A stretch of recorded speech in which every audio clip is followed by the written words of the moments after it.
રાજકોટમાંથી પ્રેમ લગ્નનો એક અત્યંત ચોંકાવનારો અને કરુણ કિસ્સો સામે આવ્યો છે, જ્યાં યુનિવર્સિટી પોલીસ સ્ટેશનની હદમાં એક યુવકે પોતાની પત્નીના દાદા અને દાદી પર છરી વડે જીવલેણ હુમલો કર્યો છે.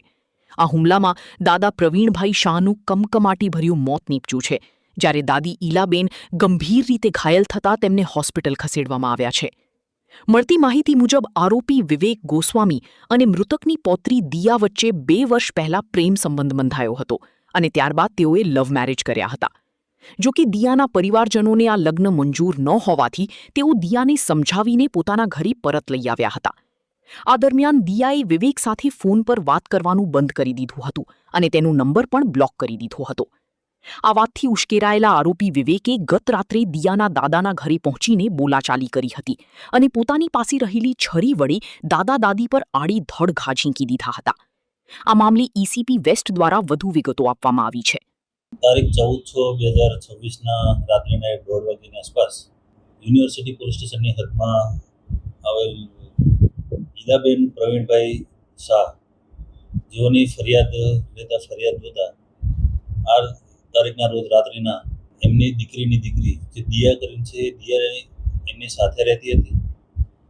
તે અગાઉ આજથી 2 વર્ષ પહેલાં આ કામના આરોપી જે છે વિવેક પ્રકાશભાઈ ગોસ્વામી, જે ભાલકા ગીર સોમનાથના છે, જેઓ 2 વર્ષ પહેલાં રાજકોટમાં રહેતા હતા અને મોબાઈલની દુકાનમાં કામ કરતા હતા. તે દરમિયાન આ કામના જે બેન ફરિયાદી છે, મરણ જનાર છે, એમની પૌત્રી, એમની બેની વચ્ચે પરિચય થયેલો. પરિચય થયા બાદ બંનેમાં પ્રેમ સંબંધ થયેલો. પ્રેમ સંબંધ થયા બાદ આ એની પૌત્રીની માતા તેમજ એમના નાના નાની એમને પ્રેમ સંબંધ એટલો બધો મંજૂર ના હોય. ત્યારબાદ આ એમની જે પૌત્રી દિયા અને જે આરોપી છે, જે લવ મેરેજ કરી અને હાલના આરોપી જે વિવેક ગોસ્વામી છે એ ભાલકા ખાતે દિયાને લઈ ગયો. ત્યારબાદ થોડા સમય પછી દિયાના માતા તેમજ તેના નાના, જે હાલ મરણ ગયેલ છે પ્રવીણભાઈ, જેઓ તેને ભાલકા ગામે જઈ અને તેઓને સમજાવટ કરીને અમારી સાથે થોડા દિવસ રહેવા મોકલામ કરીને ત્યાંથી લઈ આવ્યા. ત્યારબાદ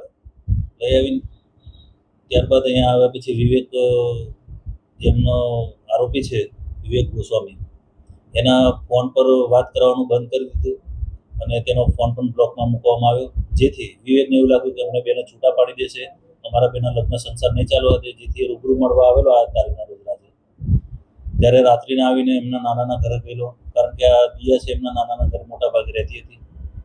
નાનાના ઘરે જઈ અને દિયા ક્યાં છે એમ પૂછતા કીધું કે હાલ દિયા નથી, તારે શું કામ છે? જેથી બોલાચાલીમાંથી ઝપાઝપી થતા આ હાલના આરોપી જે વિવેક ગોસ્વામી છે તેઓને પોતાની પાસે છરો કાઢી અને તેની નાની જે હાલના ફરિયાદી ઈલાબેન અને મરણ જનાર પ્રવીણભાઈ શાહ બંનેને આડેધડ છરીના ઘા મારી, જેમાં પ્રવીણભાઈ છે જેમના નાના એમનું મૃત્યુ થયેલું છે અને ઈલાબેન ગંભીર રીતે ઘવાયેલા છે. જેઓની ફરિયાદ લઈ યુનિવર્સિટી પોલીસે ફરિયાદ લઈને તપાસ હાથ ધરી છે.